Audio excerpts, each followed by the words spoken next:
Hey, good morning. What's happening? Happy Friday. Welcome to Hobby Evolution, episode 897. Look at that hair. Whoo. Time for hair. It's haircut day. If I can get in. Um, it's Friday.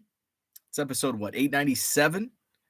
So 98 I will go live tomorrow morning, probably 8:30ish. Actually, might go a little early cuz I'm going to have to be on the I've got some stuff to do. I want to make sure I'm completely caught up on shipping. So maybe I might actually go on at 7 tomorrow.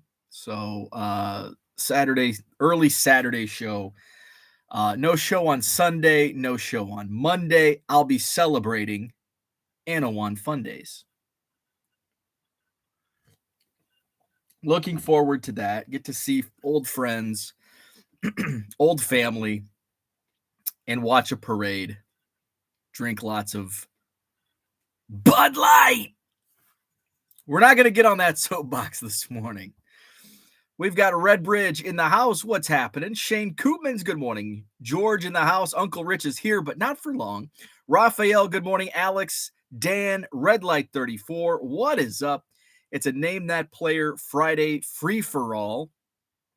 We're going to go back in time as we do every Friday, and we're going to go back to the 90s. I'm not going to unveil which pack it is just yet, but it's a very underrated product, in my opinion.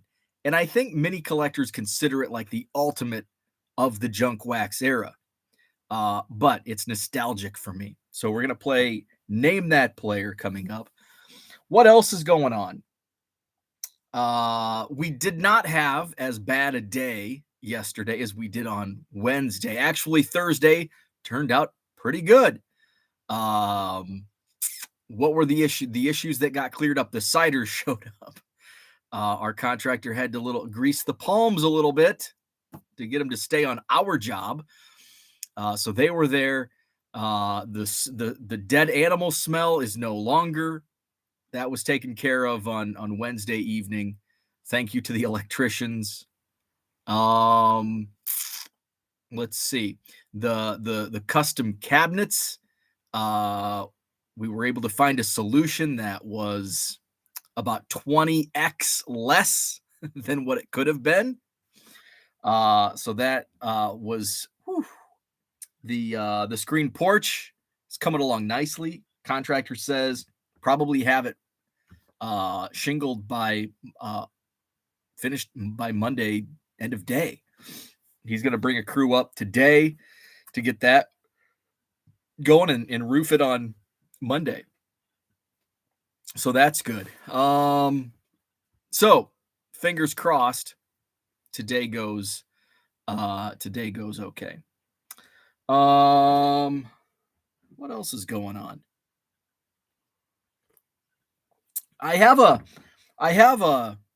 hypothetical that I'm going to talk about. I shared some items that I received earlier this week, which got me thinking based on a couple conversations.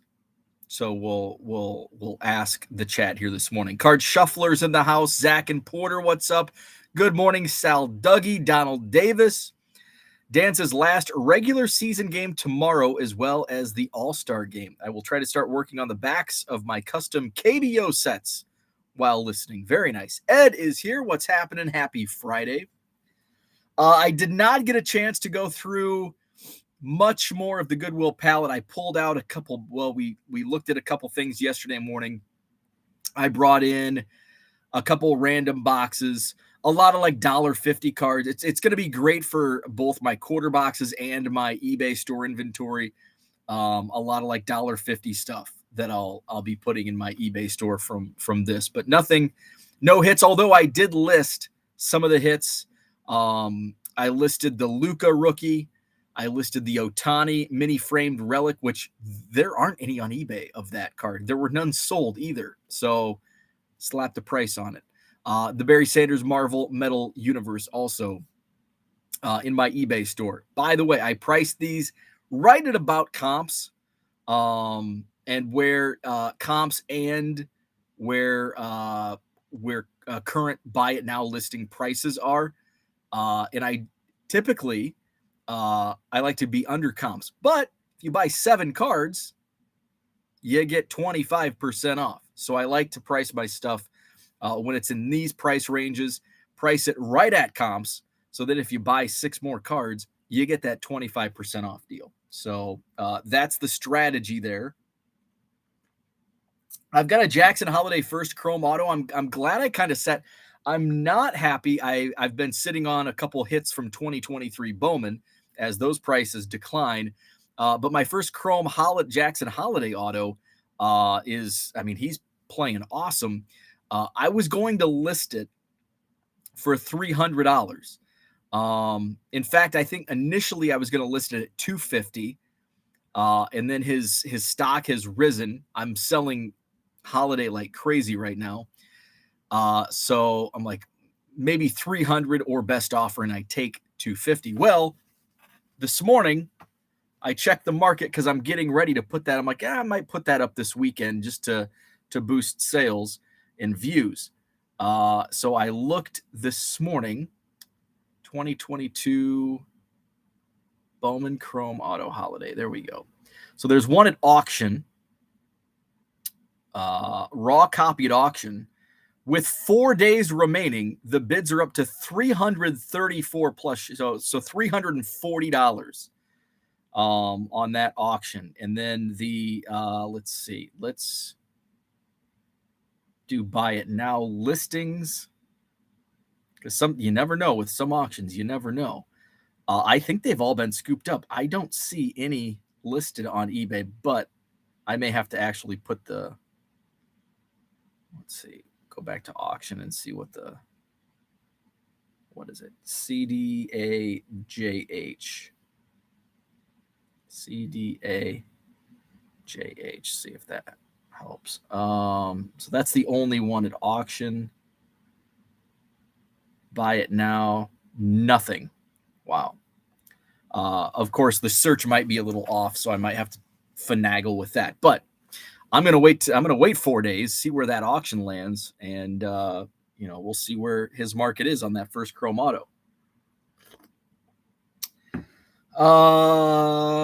So eBay store link in the description. Let's see. Flawed thinkers in the house. What's happening? Good morning, Tracy. Last day of school, year 28 in the books. Congrats on that. Terry McDaniel in the house. What's up? Good morning. What's up, baseball card curmudgeon? Good morning to you. So I had I thought about something yesterday. So if you may recall, last weekend, my wife comes home and she goes, "Hey, I've got something for you." And I'm like, "Uh-oh, is this good or bad?" She goes, "It's good for you, not good for me. It's more stuff for you." One of her clients is a resident at the retirement village that my wife's grandma lives in, selling his condo. He's got a bunch of stuff. He's giving stuff away. Through conversations with my wife's grandma, learns that I am a big Cubs fan and collect baseball cards. Understatements. And so he's like, "I've got something for him." So gives me the cigar box of baseball cards, all 79 tops, and then like a box of like newspaper clippings. It looked like it was in a scrapbook. All the box scores from like the 1935 World Series, which the Cubs played in. So that's super cool. And then a page of autographs, which I have right here. And then there were some other stuff. Page of autographs from 1935. Gabby Hartnett, Billy Herman, Charlie Grimm, among names autographs. By the way, so I looked because my wife was like, how much are those? And I'm like, they're you'd have to cut them. They're cut autos.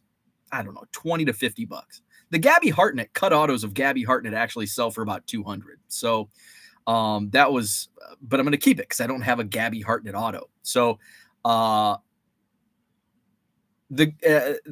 person who gave this stuff to me knows I sell and like suggested I sell it. And it was just a gift. But I'm a Cubs fan, so I'm like, I'm not going to sell it. So the conundrum I was thinking was, what if What if it wasn't a 200? What if it was a $200,000 autograph or card or something that was rare in here? And I kind of thought about it in passing when my wife was like asking about it. And I was over at the house with my mother-in-law yesterday, and she was actually taking because he's an elderly man, was taking him to the DMV, and she said, oh, I'm taking him to the DMV, and she's like, was there anything really valuable in there? And so I told her some of the things, and she's like, I had a dream that you found like $1 million, that autograph page was worth $1 million. And I'm like, I wish. So then I got to thinking, what if, and I thought about this on the drive home, what if that was the case? What if he gifted me basically $1 million? What do you do? Obviously, I would go back to him and tell him, hey, this is $1 million. What should I do? And he could be like, give it back to me. Give it back to me. But that's like the conundrum. What do you do if somebody gifts you something with the knowledge, and he even mentioned sell it? What do you do? I think in this case, I would talk to my, like, hey, your client gave me $1 million autograph page. And then we would discuss, probably converse with the person who gifted it. Like, this is just my whole train of thought. And then what do you do? And then there's like the hope. Keep it all. Keep it all.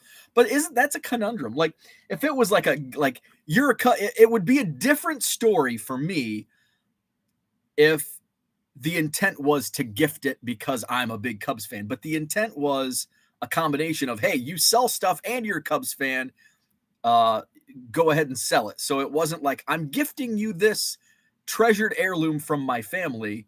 That's different. That's different. That might be a bigger conundrum. What do you do with that? Like, I've got $1 million. That's life-changing money for 99% of people, myself included. I think everybody here, that would be life-changing money. That's a conundrum. But I think in this instance, it's a little easier since the knowledge was there that, hey, sell this. It's a gift and you can sell it. I don't know. I thought that I don't have to worry about that because it's not anywhere close to worth $1 million. Like I said, I think the Gabby Hartnett is the most the most valuable could be there's a Fabian Kowalik who passed away in 1954. So his autographs are not plentiful.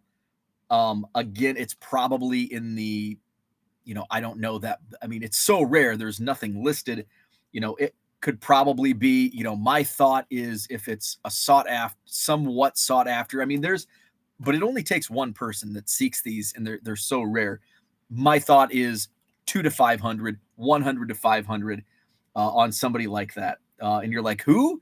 That's the thing with vintage autographs, especially when they pass away before autographs became a big thing. Hugh Casey, I think he lived kind of a long life. Billy Herman is a very common autograph. A cut auto is like $20, and he's a Hall of Famer.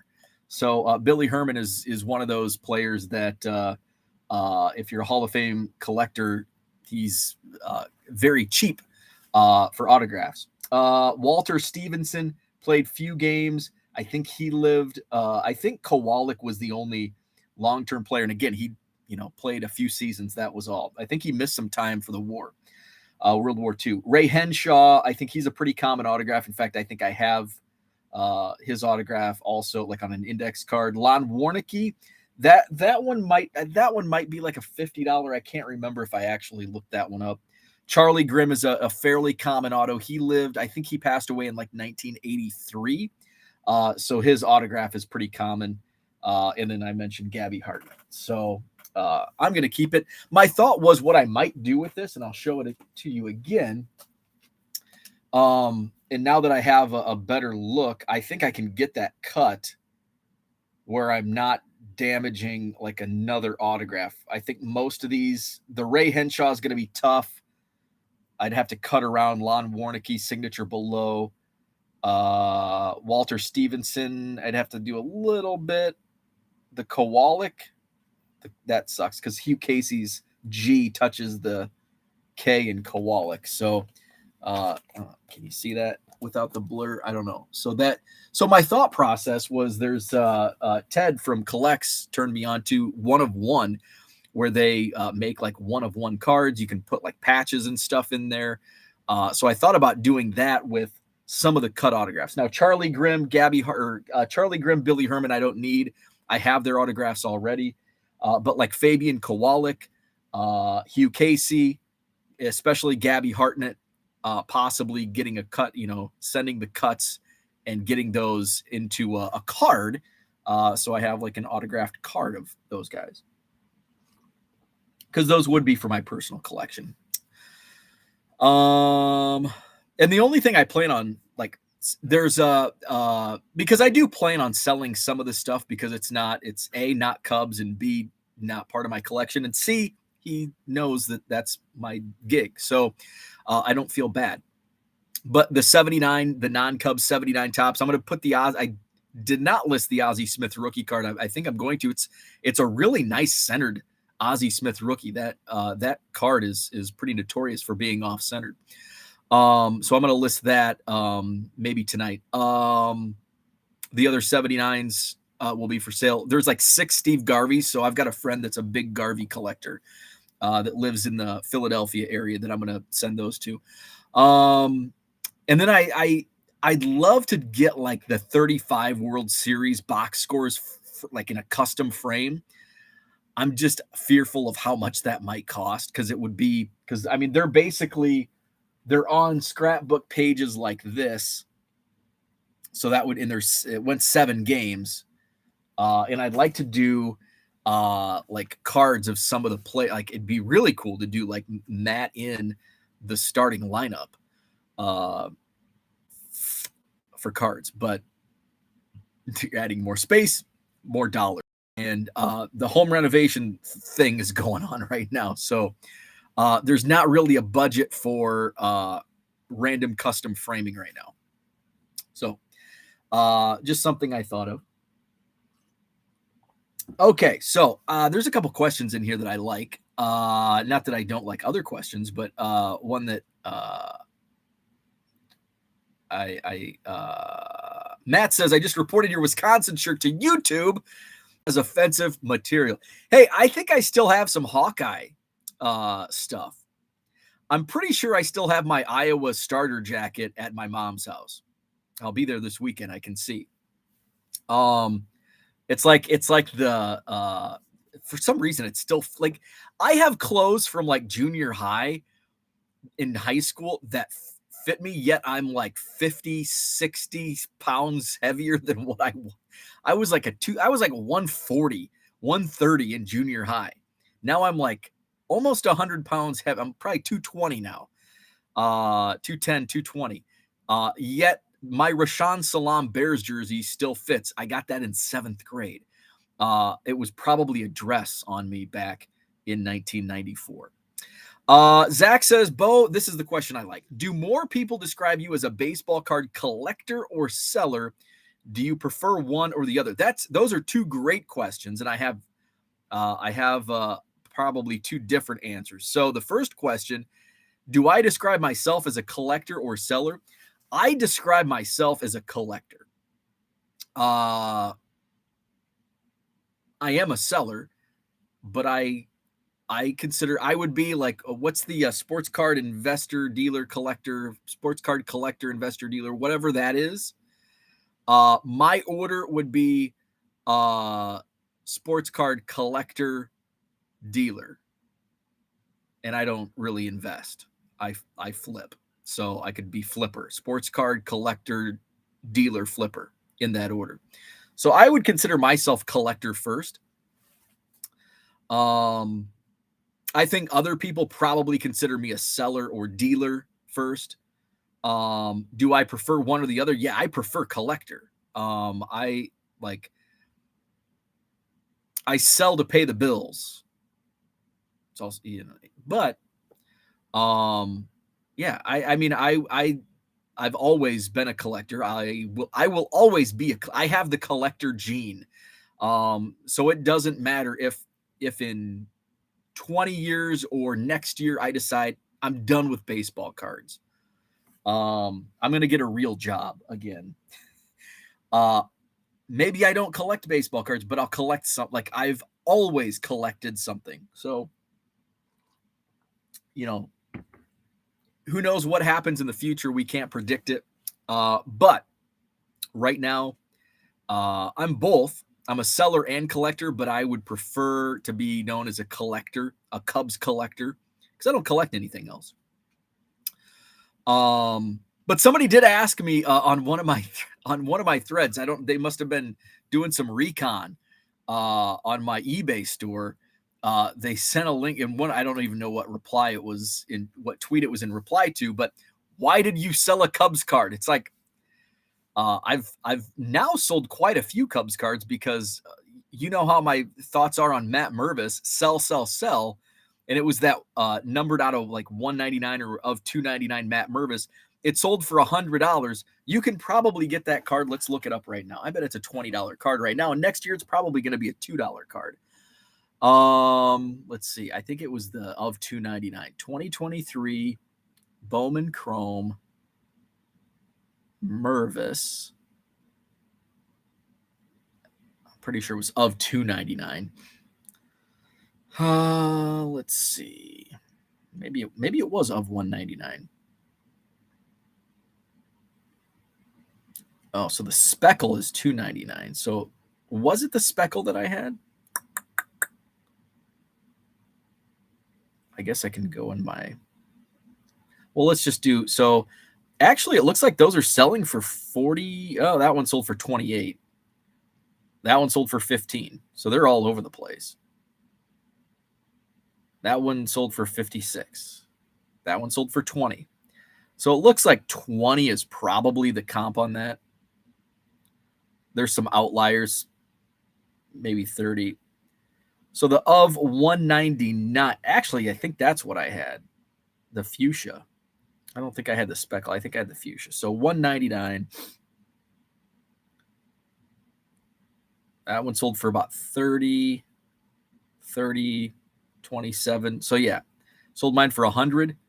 So whichever one it was, it's a $30 card right now. And that's a price. I would have thought it would have been like 20 right now. So I do sell Cubs cards. I've only been selling Matt Mervis though. There's been a couple Cubs cards that have sneaked in. Like if I grab a stack and they weren't sorted. There were some like Allen and Ginter. I think I have some John Lester Cubs cards in my store. I've got some Conlon collection. Those were by accident. I just grabbed the stack and started scanning, not realizing I had not sorted the Cubs out. When the Cubs came across, it's like, screw it.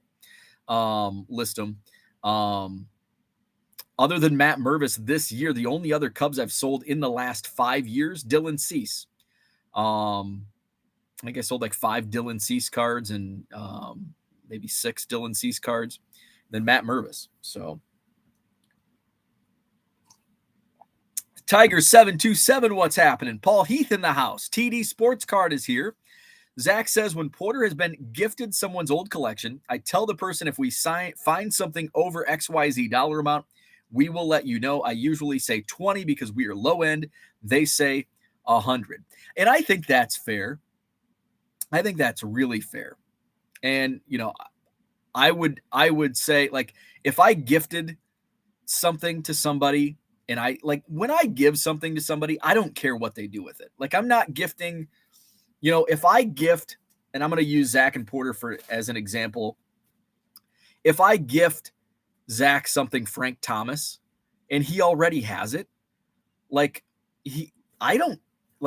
I actually want him, if he already has it and it doesn't fit his collection, I would want him to sell it or trade it to garner something in return that he needs for his collection.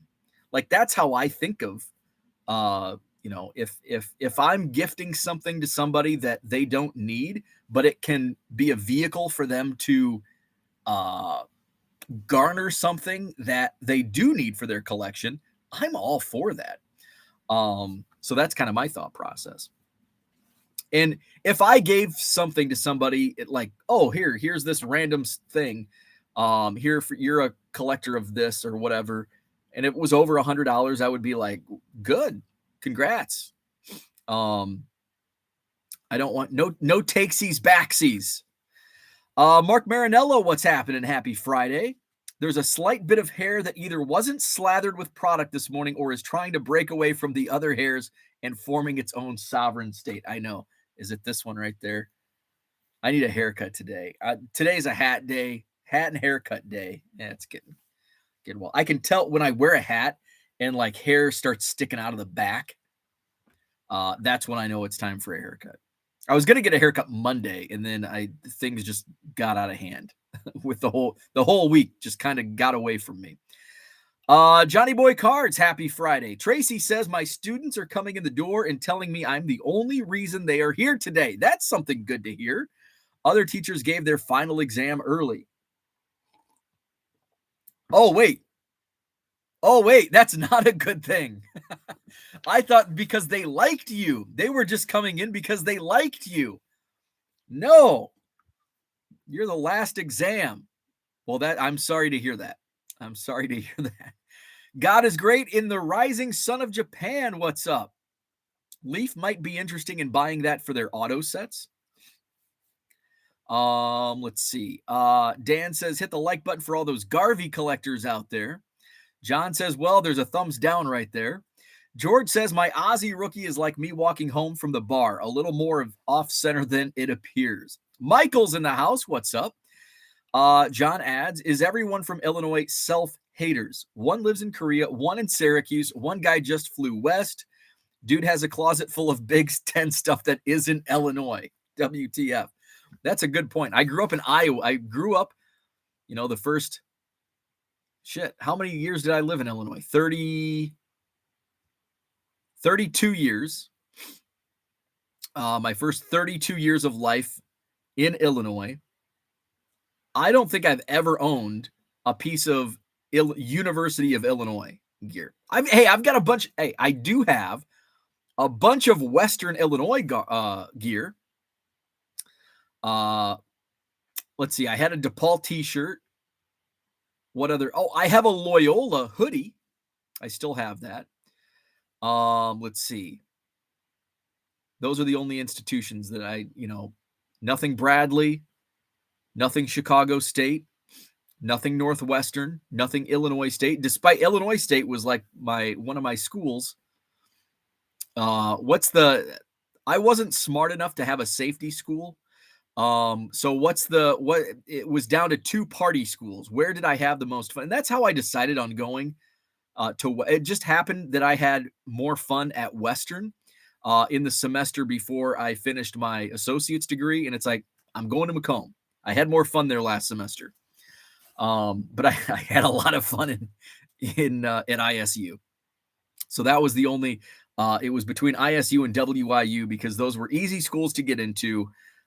They were known for partying over education. And I had more fun in Macomb that particular semester. So it's like, I got a job in radio there too. So that actually was the reason why. I shouldn't say that because I probably actually had more fun at ISU, but I had a job waiting for me in Macomb. So that was the turning point.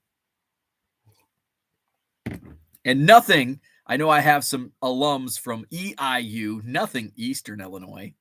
Blah. And certainly no Salukis gear in my club. Although back in the Stephen Barry's days, we talked Stephen Barry's a while back. That's where like all of my college gear, my DePaul t-shirt, my Loyola hoodie, and my Southern Illinois t-shirt. I had I did unfortunately have a Southern Illinois Dan. I had a Southern, both Dans are from Illinois and went to directionals. Southern Illinois for Dan, Eastern Illinois for the other Dan. But no, I've never had a University of Illinois gear. I was a hater. I was a hater on the U of I. I grew up an Iowa fan. When I moved to Madison, I just got sucked in because, I'm a Western Illinois first, but they're not playing in the Rose Bowl or the NCAA tournament, so you have to have like a big school to root for. That's what happens when you go to a directional state school. You have to find, and usually it's probably like the parent, like the U of I. I don't think it's like a parent, but it's the state institution. But no, I've never been a University of Illinois fan. John says investor equals flipper, dude. Short-term and long-term investments are still investments. Okay, then I am an investor. Terry says, I used to be a big Iowa fan in elementary school. Tim Dwight and Tavian Banks. Hell yeah. I probably don't have it anymore, but I had a number 6 Iowa football jersey for Tim Dwight. And then I had a number 23 basketball jersey for Ricky Davis. Ricky Davis. Who was it? Cedric Shaw was another Iowa. And of course, the late 90s basketball teams freaking loved Jess Settles, Dean Oliver. Who else was on that team? Was J.R. Cook on that team? Damn, who am I? I've got to look at like 1998 Iowa basketball. Those teams. I'm talking to like one person in the chat right now that has any idea what I'm talking about. Basketball. Because I would create this team on NBA Live. 98. I think we won 97, 98. Yeah, here we go. Oh, Ricky Davis was on the 97, 98 team. For some reason, I thought he was later. But this was 97, 98 was Ricky's only year at Iowa. I was so bummed when he left for the NBA. Guy Rucker, Dean Oliver, Ricky Davis from Davenport, Iowa. Let's see. Ryan Luersman, Kyle Galloway, Kent McCausland. There's a name. Ryan Bowen, J.R. Cook from Morton, Illinois. So it was the 98-99 team that I'm remembering. Oh, yeah, because Duez Henderson. This is the team I remember. 98-99. Sam Oakey, Jess Settles, Guy Rucker, Jacob Jacks from Cedar Rapids, Dean Oliver, Duez Henderson, the Galesburg guys, Joey Range and Rod Thompson. Where's Tony Ramos? Tony Ramos isn't on here. Was he 99-2000? Let's go to 1999. Maybe it was the 99-2000 roster. 99-2000.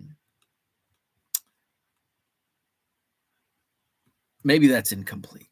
Okay. Anyway, enough Iowa basketball talk from the 90s. Victor says, I'm planning to move elsewhere. By the way, my son is going to Illinois for school this year. Victor broke that bad news to me. Congrats to your son. I'm bummed that he didn't choose the W.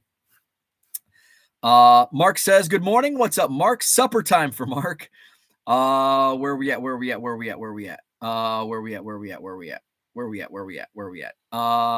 Mark says, I collect so many things I've lost count. We all have that collecting gene. Absolutely. Scotty Dubs in the house. TD says, I still have my box set of Conlon collection. Got it in some deal last fall. Some of those cards move really well on eBay. $1.50 free shipping. Those are popular $1.50 free shipping cards.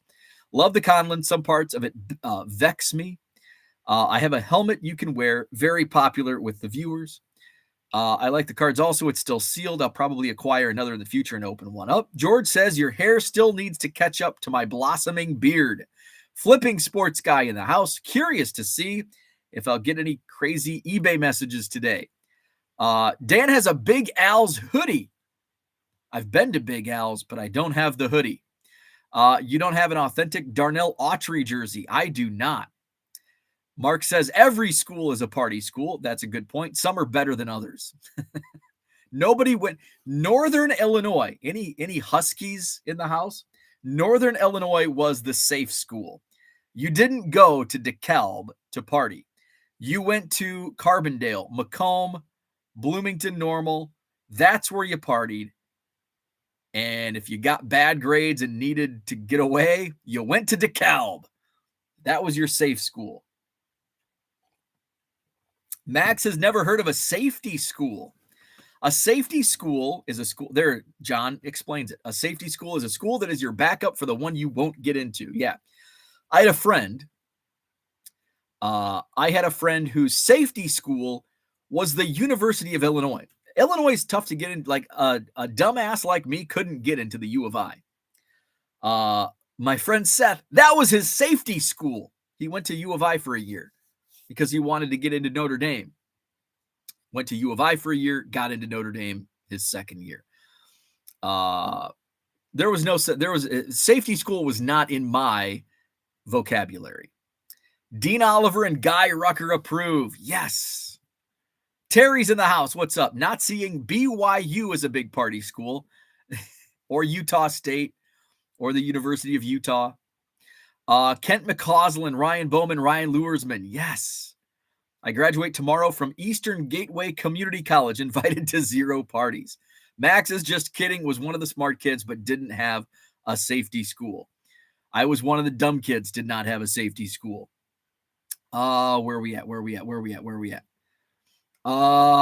John, there are all sorts of reasons to leave Illinois. Most importantly, if you don't do it, you don't know what the rest of the world is like. I didn't get very far. I only got an hour from the border. John doesn't have a sarcasm meter. What the hell is Bo going on about right now? Oh, that must be my Iowa Hawkeyes talk. I'm talking to Matt here. J.R. Cook's son is committed to attend Iowa to play basketball. Oh, that's awesome. Bo, did you hear about the Davenport apartment building? Yes, I've been reading about that. That's sad. I think there's still like 3 or 4 people unaccounted for. Terrible. Let's see. Max says, all good. Minnesota was the safety school for most that applied to UW. Shane says, I won an Iowa basketball jersey in high school from the Mountain Dew promo where you get a team under the cap. Oh, those were awesome. And if they won the tourney, you won a jersey of your choice. I got UConn. Awesome. I remember that. You pulled like Fairleigh Dickinson. Oh, wait, I'm saying it wrong. Fairleigh Dickinson. Yes, that was awesome. I drank so much Mountain Dew in high school. Open that cap. Yes, it's Kansas. Oh, it's Fairleigh Dickinson. Let's see. Had a Chuck Long quarterback jersey growing up. That's going back. That's back in the day. And that was when they were dominating women's sports. The Huskies, UConn. John, but everyone who leaves takes a little bit of Chicago with them. Let's see. Zach says, had to get the sprinklers going, playing catch up. Congrats, John. Good morning. God is great. Apparently you guys all left your guns behind when you moved. Let's see. Matt says, I'd be okay if you just switch this YouTube show to discuss 1990s Hawkeye sports. I volunteer to be your co-host. Dan was kidding about the hoodie. Oh, I thought you were serious. I mean, I'm sure they have swag. I'm sure they have Big Al's gear. Only Husky is a UConn Husky. Where we at? Bo, so here is a business question. If you ran out of eBay listings, would you still attend card shows as a buyer trying to pick up bulk? Absolutely. I'll never run out of listings. I will keep listing. I may have to pay for it and be more strategic in what I buy and sell. But yeah, I'll continue to scale up. Eventually I'll do a video on scaling up your business, your eBay business. But no, I will. Yeah, I'll continue to buy. I'll continue to list. It just may cost me more money. And so I'll have to take that into consideration on what I'm listing. And that's why I'm strategic on what I list as it is. Even though I'm at 39,000 listings, I don't want to get up to that 60,000 mark and be like, oh shit, I have good stuff I can still list, but I've been listing this crap and it's not selling. So that's why I'm strategic on what I list.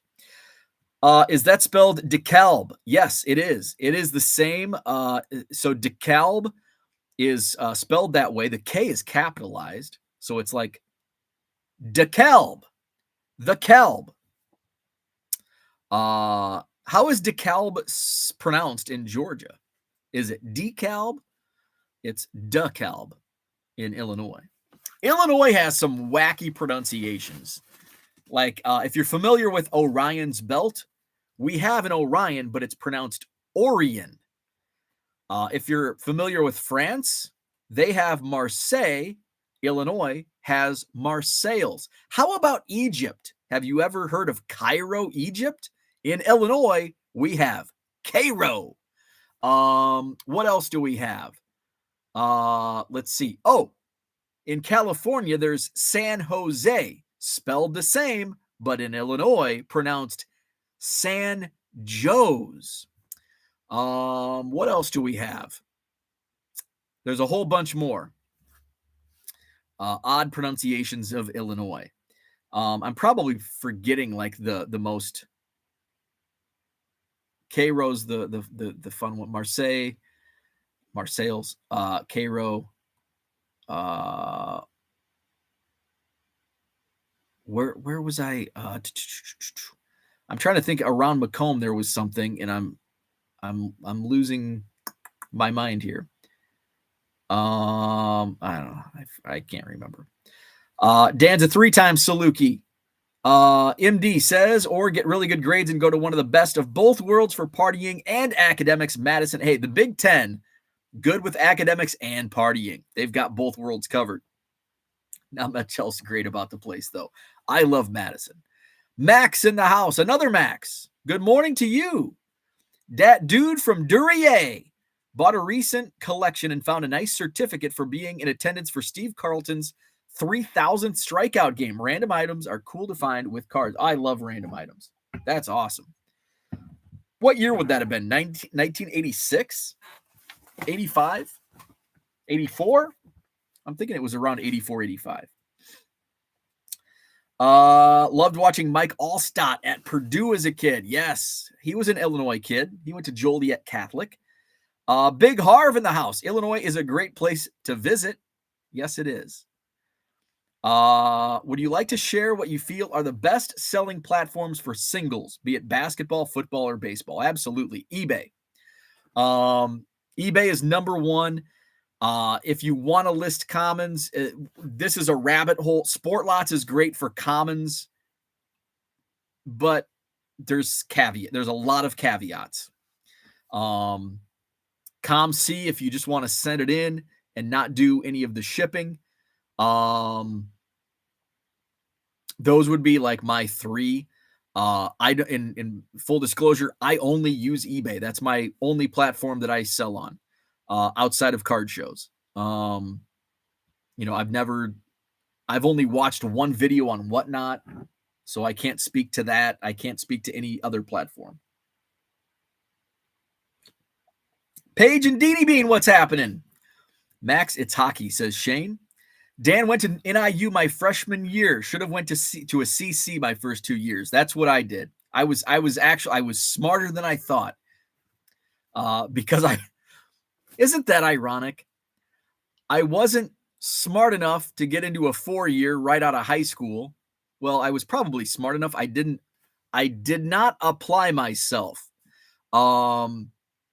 I chose other things over homework and good grades.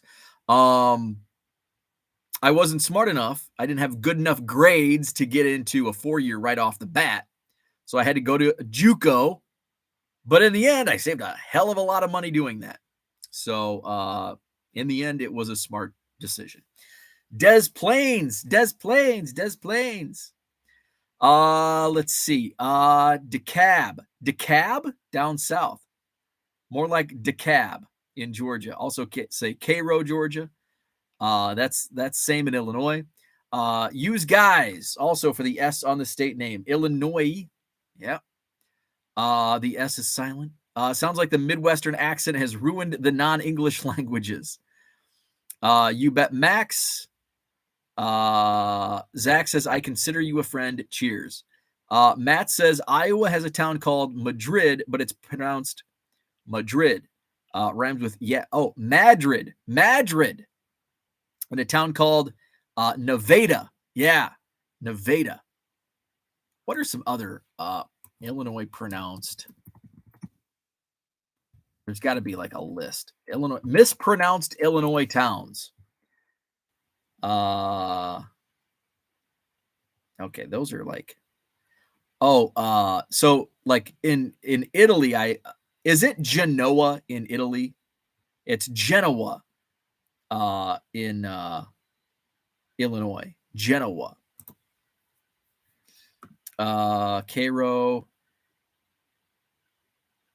Oh, in what? So this is like this is brand new to me. This is like a mind. This can't be accurate. So I'm looking at a article on the Peoria Journal-Star website. I lived in Macomb. Where's Macomb? I lived in Macomb for what, 12 years, almost 12 years. And there was a town spelled Cuba, Cuba. According to this Peoria Journal-Star article, it's pronounced Cuba. The Fulton County city mirrors the Spanish, not English pronunciation of the island nation. This is the first time I have ever heard of Cuba pronouncing it in Illinois, Cuba. I've never, ever heard that. Now I'm shocked.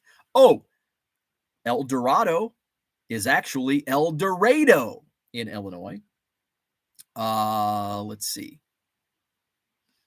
Lewistown, and this is this even by residents of Lewistown, half of them will say it's Lewistown, but then they themselves will pronounce it in sentences Lewiston.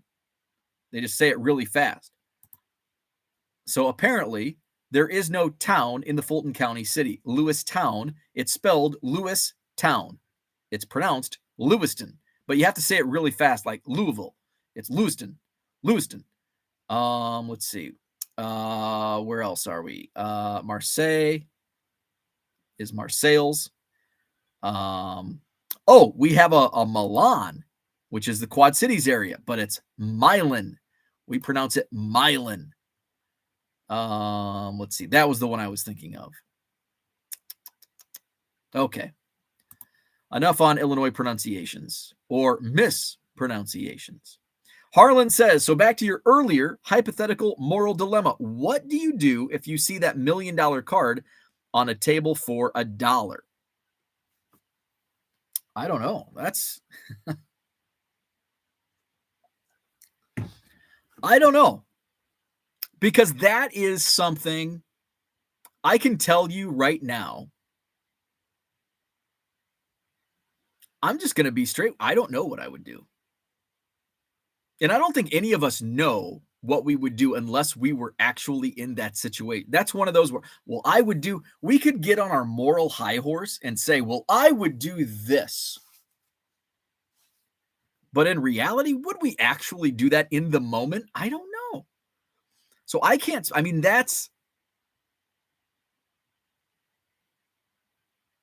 that's life-changing money for all of us.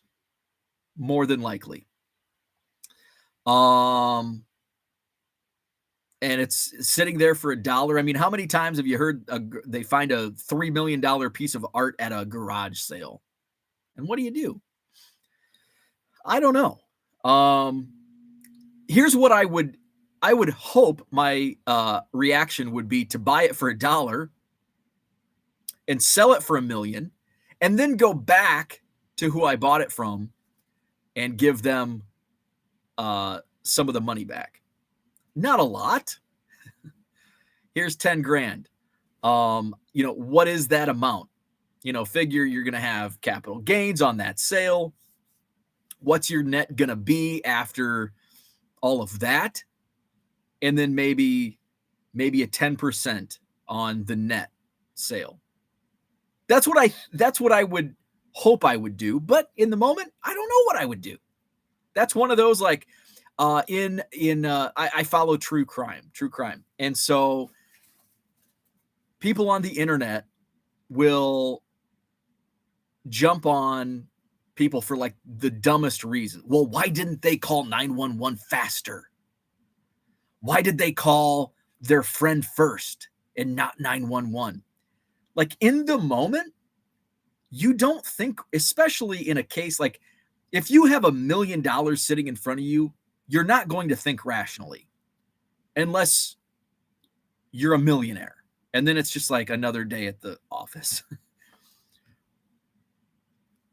But if that's life-changing money, you're not in the right mind. You're in a completely different mindset than what you are right now, listening, watching, doing whatever, doing your day-to-day normal, not $1 million stuff.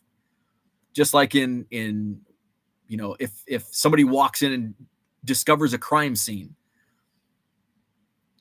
it's so unreal that your mind doesn't think the way you normally think, or maybe it does, and rational thinking is irrational in that moment in time.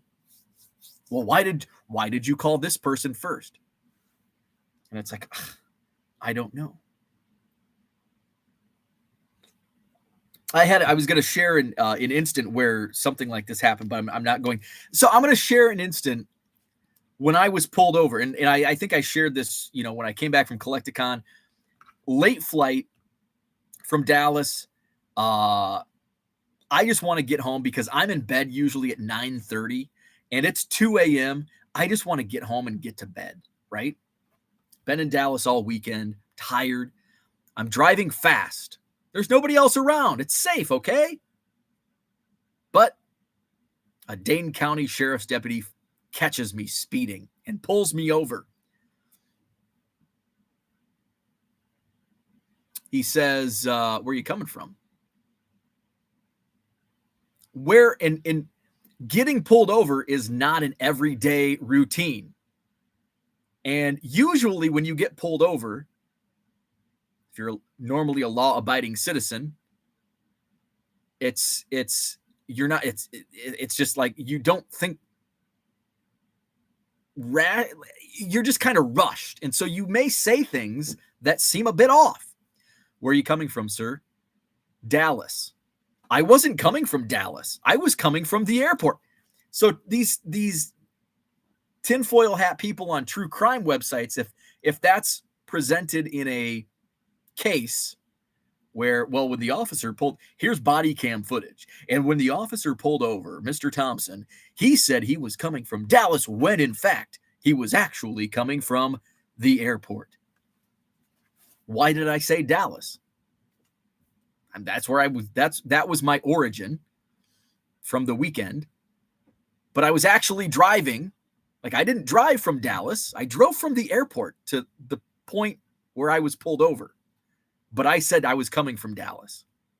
And I know this might sound dumb, but that's the way we think sometimes. We don't really, and to the spectator, to the peanut gallery, well, he was coming from the airport. Something's fishy.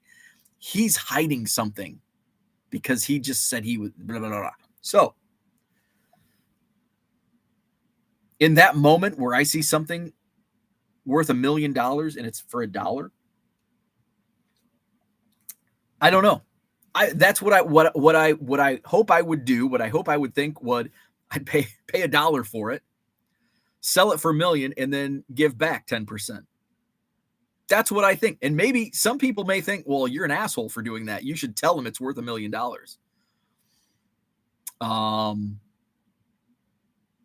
But this is a capitalistic society. And if I had $1 million, now let's spin this around and say I'm on the other side of the table and I have $1 million item that's listed for $1, and somebody comes up, buys it for $1. If they came back to me, I would, again, I can't say I would honor the sale because I'm not in that. I would be like, hey, that's mine. I don't know what I would do. When somebody pulls a $50 card or a $100 card out of my quarter box, I say, congrats. Of course, that's not life-changing money. It's different when $1 million is on the line, but I should be, if you're selling anything, it doesn't matter if you do it full-time or if you're just doing it, I've got this item, I need to get rid of it at a garage sale or a card show or a flea market. You've got to know. You've got to know. As a seller, you have to know. And we are a capitalistic society, and not everyone, I would venture to say, a lot of people would just take that money and run and not even come back and say, hey, I'm going to give you 10% of my net. But again, I'm saying that from my moral high horse right now. Would I do that in the moment? I don't know. I can't answer that without actually being in the moment. What I think and what I hope I would do would be just that. Flawed Thinker was put on academic probation after my second semester, so I had to pay all cash for my third semester. That sucks. I definitely did not belong at college. It was, for me, it was, I went to JUCO, got my associate's degree, had a job lined up, and I was going to work around my college schedule to get and I was going to go to broadcasting school. Thank God I didn't, because I learned so much because I ended up not going at age 20 or 21 and decided to just work full-time in radio. Didn't make a frickin' penny doing it. Was poor. But when I decided to go back, I decided to go to business school, and it was one of the best decisions of my life. I wasn't mentally prepared to take on a 4-year program out of junior college. I probably wasn't prepared for junior college, but it was super easy. Like, my junior college was easier than high school. But I digress. Zach says, forgive my delay. You selling a Cubs card is no different than trading a PC dupe to another collector so you can get a unique card for your PC. And typically that's, when I sell, a Cubs card, a lot of times I've traded Cubs cards. Like I traded a Dylan Cease Chrome Auto. Somebody needed, they're like, hey, I need that. I've got a Miguel Amaya first Chrome Auto. And it was like, we didn't care. And they were at the time, they were probably within $10, but neither of us cared what the actual comp was. It's like, hey, I've got an extra of this. You've got an extra of that. We each want the other thing. Let's trade. And it didn't matter. Like, that's what I like about, doing, like, here, you like this guy. I don't care. You can have it. You give me this card. I don't care. We don't care about values. I don't do that on every trade, but, a lot of trades, it's like, yeah. Des Moines decided on the better pronunciation compared to Des Plaines. Des Moines, we always called it Des Moines. Des Moines. People also mispronounce Franco as Hall of Fame. I think it's actually Frank. I always call him Wander Franco because Wander Franco kind of sounds cool. I think it's Franco, right? That's what I've heard on the broadcast. Where we at? There we are. Jeremy in the house. What's up, Jeremy? Around Springfield, there is New Berlin. The pretzels. Is it, it's New Berlin, right? New Berlin. Not New Berlin. Oddly, Cuba is the country, is pronounced Cuba. Okay, so maybe it is pronounced. So am I reading this correctly? So maybe it is Cuba. So it says Cuba. The Fulton County city mirrors the Spanish, not English pronunciation of the island nation. Okay, so it is in Illinois. It is also Cuba, which is what it is in the actual country of Cuba. Interesting. I guess I didn't realize it was pronounced that way either. Cuba. There are many Lewistons in the U.S. How many Lewis towns are there? So Lewiston in Illinois is not spelled the same way. Like, there's a Lewiston, Idaho. There's a Lewiston, Maine. There's a Lewistown, Illinois, that's actually pronounced Lewiston. Do you feel that card grading is done leaning more towards subjectivity versus objectivity? For example, you send in a Jordan card and it ends up in the hands of a Karl Malone superfan. Do you feel that card grading is done? I don't think I understand that question. Card Hobbyist says Louisville, Georgia. Oh, it's not Louisville, Georgia. Martinez is pronounced like the English Martin and not the Spanish Martin. Oh, Martinez. Card Hobbyist would buy that for $1. John says, what do you do if you see a piece of property listed for $5,000 and it's worth $5 million? You buy it. Harlan would probably offer 50 cents. Dealers win on 99% of their deals. Collectors can win every now and then. I know, I'm repeating myself. John says, I'm not running a 501c. There you go. Love it.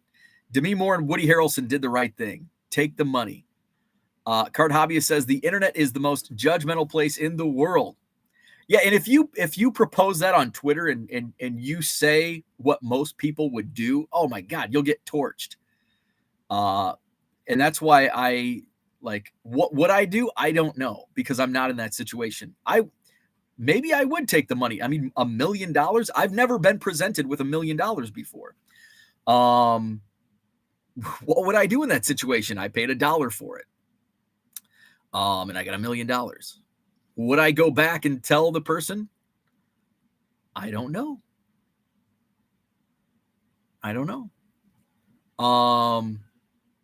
Let's see. Happy Donut Day to Brian Wolf. Is it Donut Day? Let's see. Card Hobby says live stream it next time. Zach says high school basketball attended a Dick Bennett practice at Madison. Sam Oakey wanted to shoot every play, clapped incessantly, calling for the ball when he didn't have it. Great team player. Oakey. Sam Oakey. I worked on a movie called Law Abiding Citizen. Max says it is whatever you make it. Unless you've experienced something firsthand, then you will react as your character dictates. Max says, honestly, it really depends on the dealer. Most dealers I get along with, but being in cards for over 20 years, there are some who I felt didn't treat me right in the past. Oh, yeah. There's definitely like, and even some that you don't know, but you can tell. Like, I don't know if I want to deal with this guy. John says, has nothing to do with character. That $1 million card for $1 is trimmed in a reprint. Go back and buy out the dealer's table. Win-win for all. If it were Jeff Wilson, you can sell him $1 for $1 million. Here's 10%, and please fill out this tax form. Card Hobbyist. I just picked up a card going to Grafton, Wisconsin, wherever that is. Grafton. I think that's where my buddy Bronco's at. Grafton. I think that's between Milwaukee and Green Bay. Let's see. 20 miles north of Milwaukee. Let's see. Brian M. First time on the radio. I thought it was Juan DeFranco. I didn't realize we were taking $1 million card, talking $1 million card. Thought it was a $100 card, $1 million card. My conscience would eat me alive. Mark says there is Houston, Texas, and Houston Street in Manhattan. Kumbaya, Cuba. Max says also Lewiston and Lewistown should have their own pronunciations with no overlap. Michael says Grafton by Cedarburg, and he's from Grafton originally. Let's play Name That Player.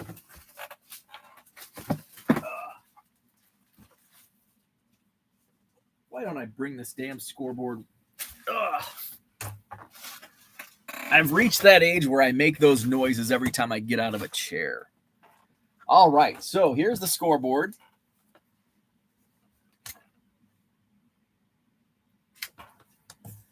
We've got Scotty Dubs with a big lead, 5, 10, 15, 20, 25, 30, 30, 40 points for Scotty Dubs. Uncle Rich, who had to leave, so those below Uncle Rich in the standings can play some catch-up this morning. Uncle Rich at 22 points. Let's see. We've got 18 points for the Card Hobbyist. Let's see. 14 points for Flipping Sports Guy. Nick Budden still with 11 points, and he hasn't been with us for a few weeks. 9 points for the Flawed Thinker. 8 points for Mookie Chilson. Michael Renicky, you're at 5. Minneapolis Kid has 4. Terry McDaniel, Korean Cardboard with 3 each. Mike Francesca with 2, Christian with 2, Brian M, D Young Cards, all 2 points apiece. Boyhood Breaks has a point, Sal Dougie, Travis Bogart, Bink Scott, all at 1 point. Did I miss anybody? Okay. So, Cooter's in the house. Does this game never end? It's every Friday. The free-for-all. Name that player.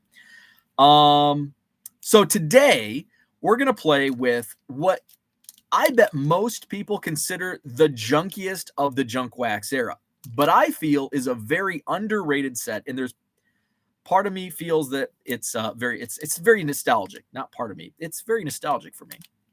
I remember buying these packs, and I remember collecting the Gallery of Stars. It was like a Diamond King knockoff. Triple play from Donruss in 1992 Premier Edition. I don't remember how many times they produced this, maybe just a couple. But this was a lot of fun for me in 1992. This is really, I don't recall opening. By 92, I started buying basketball cards. And I don't remember buying too many baseball cards in 92. I do remember these. I remember buying triple play and probably Topps because everybody bought Topps. I remember buying Donruss, but I don't really remember buying much Fleer, 92 Fleer baseball. So triple play. Oh, Cooter says, yes, I know it's Friday, but does it ever end, or are you just going to buy a bigger whiteboard? It'll end. I don't know. I still haven't decided when we're going to end it. Let's see. Before we go, junkiest 1990 Donruss. My conscience eats at me when I listen to John Keating's content for free. That value is so high, it's as if I'm stealing by not paying. Junk wax should be renamed bulk wax. Hey, that does sound kind of cool. So this has a 79-cent price tag on it. And this was supposed to be like, I don't know if it was supposed to be. I don't know what was, where's Uncle Rich? Was triple play supposed to be like a kid's product? Or was it supposed to be like just another set? Because in hindsight, it seems like this was geared toward kids because they had like mascots and just random stuff in here. I don't know, but 79, and I don't know what retail was at the time, but 79 cents seems pretty high for 1992 packs, but that's probably an aftermarket price. I don't know. Bought a decent amount of triple play myself back in the day. Let's cover it up. So let's play name that player. Oh, by the way, these come from, oh shit. These are going to be tough. These come from Red Light 34 sent me these. We're going to name that player. Can you name that player? This one's got a really bad corner. Flipping Sports Guy, Cal Ripken Jr. Yes, sir. Flipping Sports Guy is going to make a run at Uncle Rich this morning. Yeah, look at that. Dinged corner down there. Oof. Okay. Next up is a checklist. Let's play. This is going to be fun, and it might take a while. I want you to name a player on the front of this checklist. On the front of this checklist, and you don't know which numbers they are. Max says Jay Buhner. Let me see. Now I got to look to. Maybe this was not a good idea. Jay Buhner is not. Jay Buhner is not on this side. We're only playing it. Only has to be the side I'm looking at. Buhner is not. Let's see. Palmeiro is. Is there Rafael Palmeiro on this checklist? No Rafael Palmeiro. Barry Bonds. This is gonna be in my dream tonight. Looking at this over and over again. Barry Bonds is, yes, Barry Bonds, card number 116. Barry Bonds. Who guessed Bonds? Let's see. Terry McDaniel with the point. Barry Bonds, card number 116. Oh shit! Did I make a mistake? No, I thought I saw Jay Buhner. No, Barry Bonds. Yes. Just double checking. Okay. So Terry McDaniel. Where's Terry? That was actually pretty fun. Let's see. Okay, next up. Oh man, these are tough. Oh, back to back Orioles. Jesus, this is okay. We're not doing triple play again. These are pain in the ass. Bo reading a checklist, high quality. Hey, that's what people come for on Hobby Evolution. Not DeShields, not Devereaux, not Pena, not Mora. Martinez is correct. Flawed thinker. Flawed thinker, yes. Cheeto Martinez. Flawed thinker with the point. 10 points. So we've got 3 different winners today. Okay. Ooh, this is a fun one. Oh, sweet. We've got a gallery of stars coming up. Okay, at least this is a little easier. I can get the face in without the too much struggle on the name. This is a fun. Terry McDaniel got it. It is Dion. Terry McDaniel. 2 points today for Terry. He's at 5. Neon Deion Sanders. Okay, here we go. I'm going to set him aside. I just love these cards.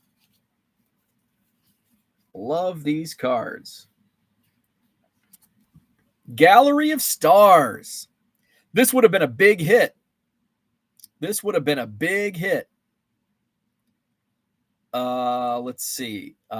Morris is correct. Card Hobbyist. Jack Morris.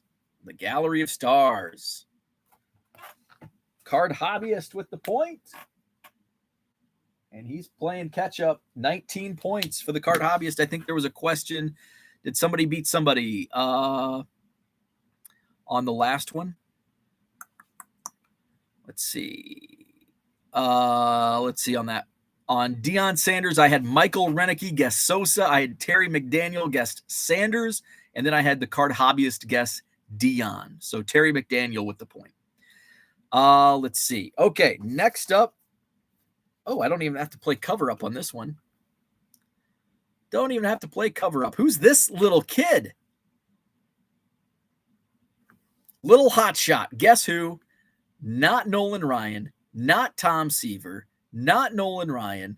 Not Nolan Ryan. Not Nolan Ryan. A lot of Nolan Ryan guesses. Flawed thinker is 100% correct. Scott Sanderson. And that goes into the Cubs collection. Even though he's not in a Cubs uniform. That's how I roll. Flawed thinker. 11 points. Okay. Probably don't need to cover too much of this up because I think you'll get this. We've got a superstar pack. Flipping sports guy. Fastest fingers. Randy Johnson. Flipping sports guy. 16 points. Okay.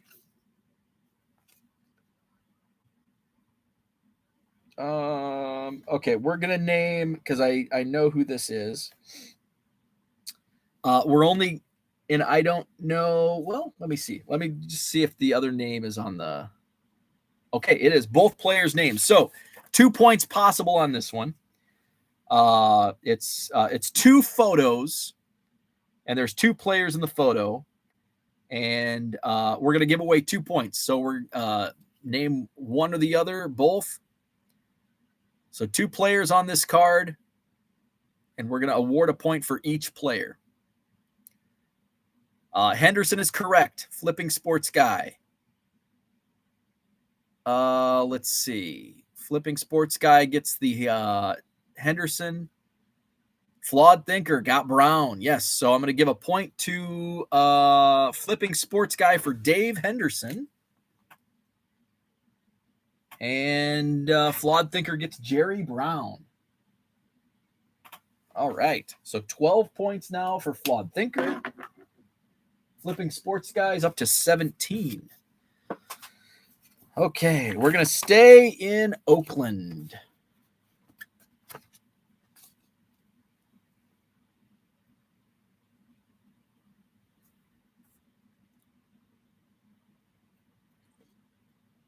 Bob Welch is correct. Scotty Dubs. Hey, Scotty Dubs on the board. With his 41 points for Scotty Dubs. Okay, we're going to do this one. I thought about just skipping it, but we're going to do this one. Not a player. Who's this guy? The Fanatic is correct. The Philly Fanatic. Card Hobbyist. Card Hobbyist. Where you at? Card Hobbyist. Card Hobbyist. There you are. Oh, all the way up top. 20 points for the Card Hobbyist. Let's see. We don't take off for spelling. Okay, we've got another checklist. So, and this is a different checklist. How upset would you be as a 10-year-old kid in 1992? You get a pack of triple play baseball cards and you get 2 checklists in one pack. So we've got names rolling in. So we just need a name on the front of this checklist. So I'm going to start from the top here. Scotty Dubs said Grace. Mark Grace is not on this checklist. Ryan Sandberg is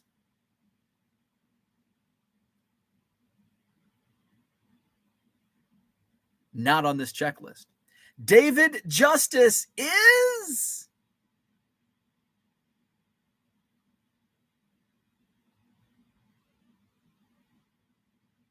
on this checklist. Card number 217. David Justice, Card Hobbyist. Yes. Okay, so Card Hobbyist with the point. 21 points. So just for your information, it was cards number 177 through 218. And David Justice, card 217. Okay, back to the cards. Where's Herman at? Where's Herman?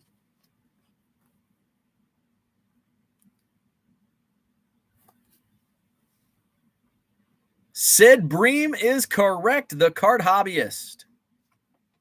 Card Hobbyist, you're rolling today. 5, 10, 15, 22 points for the Card Hobbyist. All right. Now we go to Boston.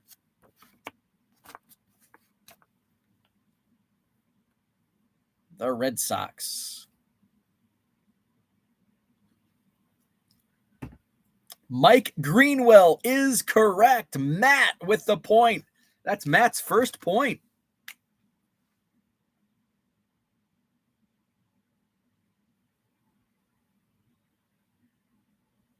All right. Mike is on the board with Greenwell.